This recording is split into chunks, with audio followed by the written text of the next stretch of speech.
പാർക്കുമോ അത്യുന്നതന്റെ മറയിൽ വസിക്കുകയും ദൈവത്തിന്റെ നിഴലിൽ മഹത്വപ്പെടുന്നവനുമേ. ഞാൻ ആശ്രയിച്ചിരിക്കുന്ന ദൈവം എന്റെ ശരണവും എന്റെ സങ്കേത സ്ഥലവുമെന്ന് കർത്താവിനെ കുറിച്ച് നീ പറയുക. എന്തെന്നാലാൻ വിരുദ്ധത്തിന്റെ കണിയിൽ നിന്നും വ്യർത്ഥ സംസാരത്തിൽ നിന്നെ വീണ്ടുകൊള്ളും. അവനവന്റെ തോൽ കൊണ്ട് നിന്നെ രക്ഷിക്കും. അവന്റെ ചെറുകളുടെ കീഴിൽ നീ മറയ്ക്കപ്പെടും. അവന്റെ സത്യം നിന്റെ ചുറ്റും ആയുധമായിരിക്കും.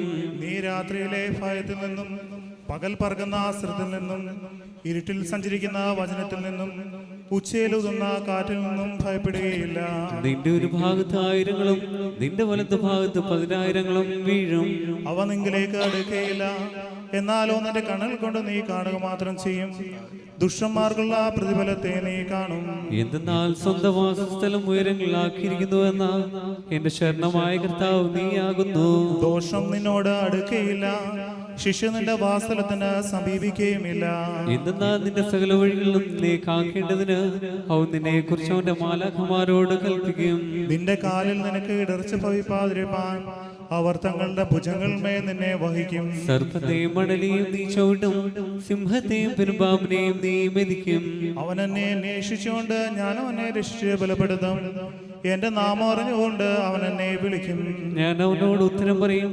ഞെരുക്കത്തിൽ ഞാൻ അവനോട് കൂടെ ഇരുന്ന് അവനെ ബലപ്പെടുത്തി ബഹുമാനിക്കും. ദീർഘായുസ് കൊണ്ട് ഞാൻ അവനെ തൃപ്തിപ്പെടുത്തും. എന്റെ രക്ഷാവിനെ ഞാൻ കാണിക്കുകയും ചെയ്യും. ഞാൻ പർവ്വതത്തിലേക്ക് എന്റെ കണ്ണുകൾ ഉയർത്തും. എന്റെ സഹായക്കാരൻ എവിടെ നിന്ന് വരും? എന്റെ സഹായം ആകാശവും ഭൂമിയും സൃഷ്ടിച്ച കർത്താവിന്റെ സന്നിധിയിൽ നിന്ന് ആകുന്നു. അവൻ നിന്റെ കാലിളകുവാൻ സമ്മതിക്കുകയില്ല. നിന്റെ കാവൽക്കാരൻ ഉറക്കം തൂങ്ങുകയുമില്ല. എന്നാൽ ഇസ്രായേലിന്റെ കാവൽക്കാരൻ ഉറക്കം തൂങ്ങുന്നതുമില്ല, ഉറങ്ങുന്നതുമില്ല. നിന്റെ കാവൽക്കാരൻ കർത്താവാകുന്നു. കർത്താവ് തന്റെ വലതു കൈ കൊണ്ട് നിനക്ക് നിഴലിടും. പകൽ ആദിത്യനെങ്കിലും രാത്രിയിൽ ചന്ദ്രനെങ്കിലും നിന്നെ ഉപദ്രവിക്കുകയില്ല.